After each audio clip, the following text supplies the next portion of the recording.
Thank you, Mary Pants. Welcome back, perfect family. Let's get into the latest episode of The Other Way. We're with tragic Tata and just dumb James. They're taking a ride and Tata is acting like she is on a roller coaster. I can't believe that she's nearly 30 years old. So she's having the time of her life. And then it cuts to James saying, so we've been living here for about 6 weeks and it kind of sucks. I don't like living here. At least I don't like living with her family. I love them very much, but they can be very intrusive. He's like, our sex life doesn't exist anymore. There's just no way, not in this house, and we are in no position to move out right now. Guys, I want to apologize because I'm giggly and I'm on a time crunch. So I'm sorry. Now, I can't remember if we already knew this or not, but these two are planning an Indonesian wedding, which I thought was weird because they've already been married for like 2 or 3 years. And then later, Tata tells us that their wedding in America was during COVID and none of her family could be there. So she is the one who wants to have another wedding. She's just not the sharpest marble in the light bulb drawer. It is really important for me to have wedding ceremony here in Indonesia. So they're on their way to get fitted for their wedding clothes, and James is not the biggest fan. It's a unique style. It's different. It's unique. I love that so much. He really doesn't like it, and there's nothing wrong with having preferences, but the way he described it was really disrespectful to the culture, I thought. And he's not being outwardly rude to anyone around him. He's just saying all of this stuff in his private interview, but I'm like, eventually they're gonna see this. So James is like, so, your dad really loves being involved, huh? And she's like, oh yeah, he loves it. James is like, he doesn't really seem to take regard for finances or anything. He just wants it done a certain way. That's one thing with your dad that I always have trouble with, is he tries to control everything. James tells us that their budget for the wedding is between $1,000 to $1,500, which in Indonesia is a lot of money. Dad just keeps on throwing things into the wedding that he wants, and James is the one footing the bill for it. Or at least he's getting deeper into debt for it. I'm really uncomfortable, Tata. I feel like I'm always walking on eggshells. I understand, James, but also, you're not making any money right now, and when you're at home, you don't offer to help my dad with the banana chips. Helping your dad with banana chips isn't gonna help us make money, isn't gonna help us find a job. That is just an excuse, James. We're living with them for free. The least you could do is help a little bit. Tata, I am not fluent in the language. I'm gonna end up destroying the banana chips and losing them more money. Now Tata is mad.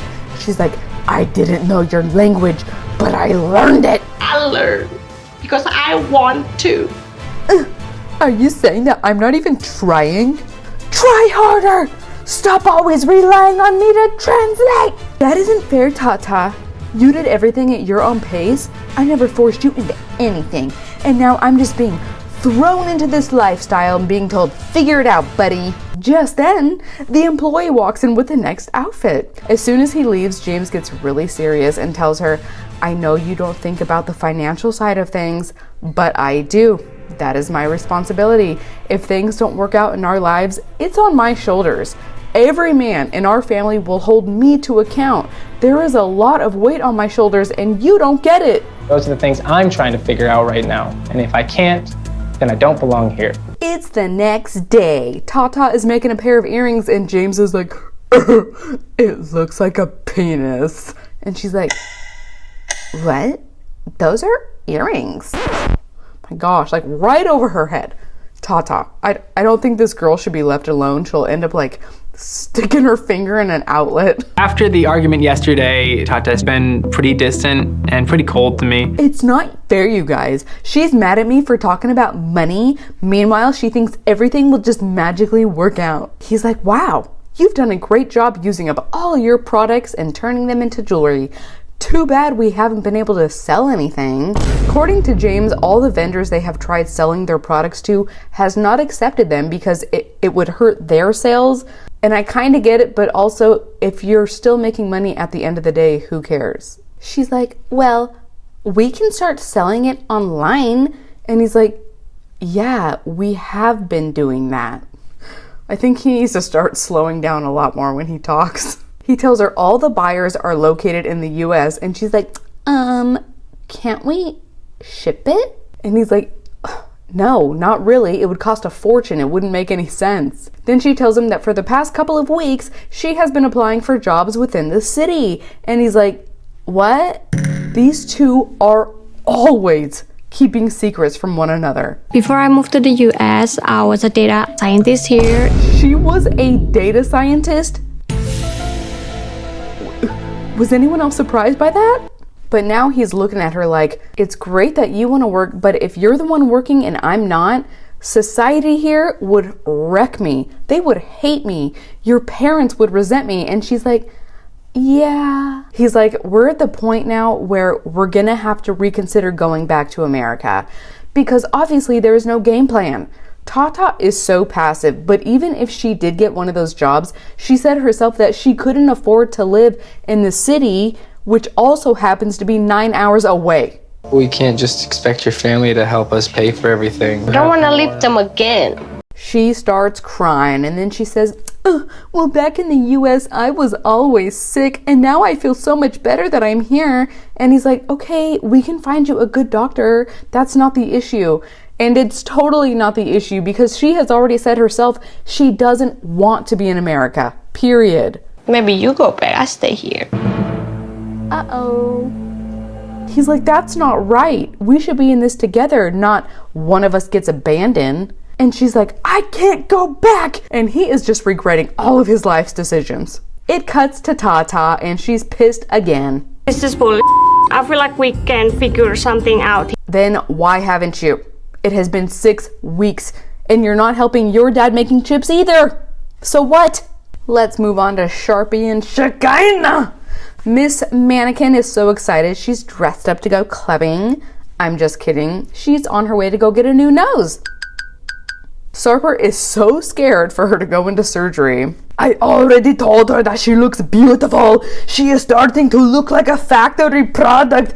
The surgeon starts telling Shekinah that the middle third of her face is too long. And if he gives her a new nose, she will look younger and more beautiful. And she's like, let's do it. And Sharpie's like, wait, doctor, can we make her nose look like this? And he starts drawing all over her face. The doctor was like, yeah, that was kind of weird, but actually, he did a really good job. He has a good vision. Fast forward to surgery day. I'm sure you guys have already seen the pictures of I'm sure that you guys have already seen the pictures on Instagram of her finalized nose job. It does look great. It looks really good, but I mean, like big picture wise, the before and after, I don't know if it's that much of a difference. She didn't really need a nose job. The focus needs to be on me today and not about his anxiety. Sarper will not shut up about how freaked out he is, and Shekinah's like, okay, I'm trying to get myself prepared for surgery. The focus should be on that and my recovery, and now I'm having to babysit him. Okay, this will be her third nose job. All right, you guys? Now, they're in the office getting ready to get called back for surgery, and now they're supposed to be telling her that she has some particular limitations after surgery, including the fact that she won't be able to brush her teeth for a week and she can't have intercourse for a month. They're both so shocked, and if she's already had 2 nose jobs, I think she is well aware, she is very well versed in what is required after surgery. I'm shocked. Like, I have not heard these things before. 1 month? Shekinah! That is 70 to 100 hours! This is the worst news of my life! She's like, well, what if I'm not doing any of the work? And she's like, oh, well, that's fine. I was like, are you guys freaking kidding me? This conversation was so scripted.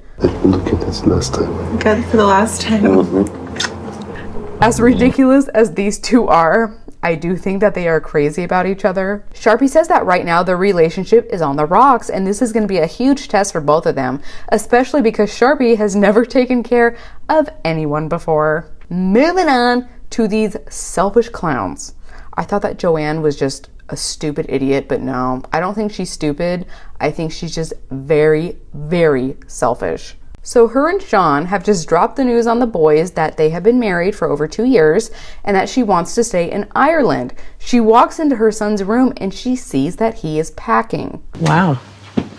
So you're packing already? She tells us that they have been trying their best to have fun with the kids and make it a positive experience, but the older son is not having it. He is so mad. He just wants to go home. Her son is asking her if she has a specific date in mind of when she wants to move, and she's like, well, no, because, I wanted to see how you guys felt. Of course, I'm not just gonna leave you. But you have already decided, Joanne. He's not a toddler that you can manipulate this easily. Dad lives 45 minutes away. Something happens with Jesse in school. So her older son is now thinking that he's going to be responsible for basically raising his younger brother. And she's like, oh, no.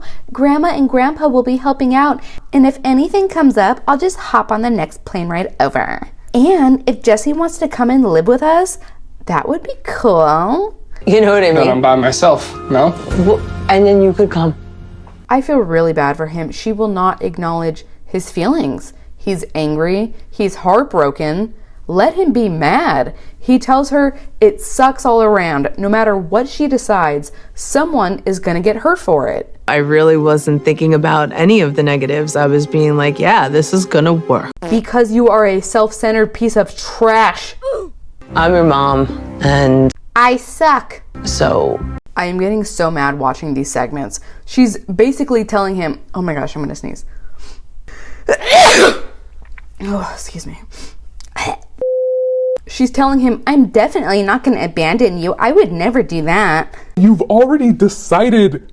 You're basically just allowing everyone else to just deal with the fallout of your decision. And right after telling her sons that she's not going to abandon them, she sends her sons out of Ireland with her best friend while she stays there. She's such a freaking liar. Then it cuts to her friend Noelle chewing her out and straight up telling her this was like a punch in the throat. And Joanne needs to hear that. She's up in La La Land at the expense of her kids. I am not the best mom at all. I will never be. But the blatant disregard for her kids' feelings, I don't get it. I'm genuinely sad for them. Then they get to the airport to say goodbye, and Joanne seems so unfazed that her kids are leaving. I don't see any maternal love or tenderness or attempting to empathize with them. All the stress. you good? Oh, Jesse. Yeah. You good, bro? I mean, son. I love you. Drive safe. I mean, fly, whatever. Sean is hugging them, telling us that he feels so bad. Yeah, right. The reality is setting in that this might not happen for us. What do you mean? You just did it. Oh my gosh, I can't handle these two. Okay, let's just move on. Oh, we're moving on to these two. Why are these guys even on the show? Their back and forth is so ridiculous. So I can't remember exactly what happened in the last episode, but Lily was bringing up expenses. And I don't think that she was trying to rub it in Josh's face. She was just talking about expenses, and he got super offended and ended up embarrassing her in front of his brother. Like, she became the third wheel on the date. But I do thank you for ruining Jared's night tonight, sweetie. That is humiliating, okay? I'm not even Chinese, and I would be so embarrassed that my husband would talk to me like this around his family, especially because her English is broken. She can't defend herself how she wants to. Having Jared here is actually helping ease a lot of the tension between Lily and I. He says that his brother Jared has always been a mediator between him and his ex-wives. Red flag, no. You are the one acting like an idiot, Josh. I don't care how much you frickin' sound like Batman, okay? You're blowing it. It cuts to Josh's brother, and he's like, I can't believe they just got into this stupid fight in the car right before their wedding. I can't tell if all of these arguments are just a tit for tat, or is there something more serious going on with them? They sit down to eat their snacks, and brother says, hey, I think it would be a really great idea to get some closure on that conversation that you guys had in the car. I'm like, who the hell are you? You're not their therapist. Get out of here. Grief about not being able to contribute financially. His brother is asking her if it bothers her that Josh can't provide for them financially, and she types into the translator, which he reads aloud for everybody, and she says, I don't care if he's broke for life. I feel unloved by him, the way he speaks to me, everything. Then he tells me, I'm the one who doesn't love him after I've thrown myself into debt to give him this incredible home. He feels bad that he can't contribute. Do you understand? Dude, wipe that frickin' smile off of your face. She's telling you she doesn't feel loved. Big surprise, your brother sided with you. This is why you don't bring your family into your marriage.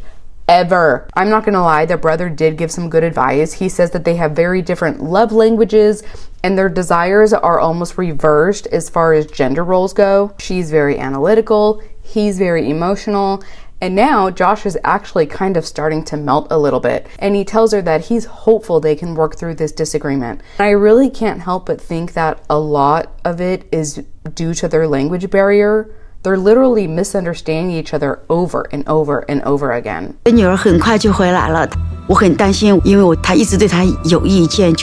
my gosh, I completely forgot that Lily had a daughter.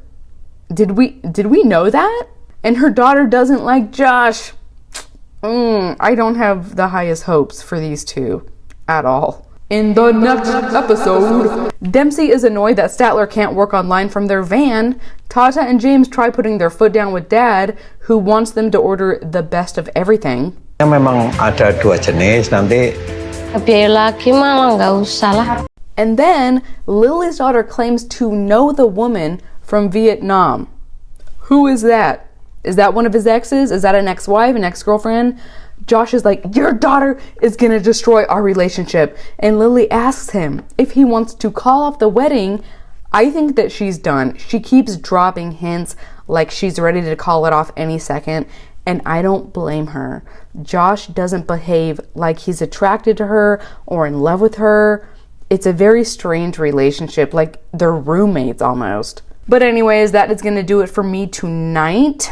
I've really lost interest in this season. Like, none of the couples are interesting. Thank you to my incredible members for keeping me so motivated. Thank you for the coffee buyers. You guys are so generous. And thank you so much for watching till the end. I love you guys, and I will see you in the next episode. Bye! I tell you the Chico, yeah, I said Chico, not Chino. My lord, get out my shit on my sword. He paid the price I could never afford. Why would I argue with you when I'm talking to God every day trying to see? Why would I fight with a fool when I'm fighting my flesh? Give it to God and he hit.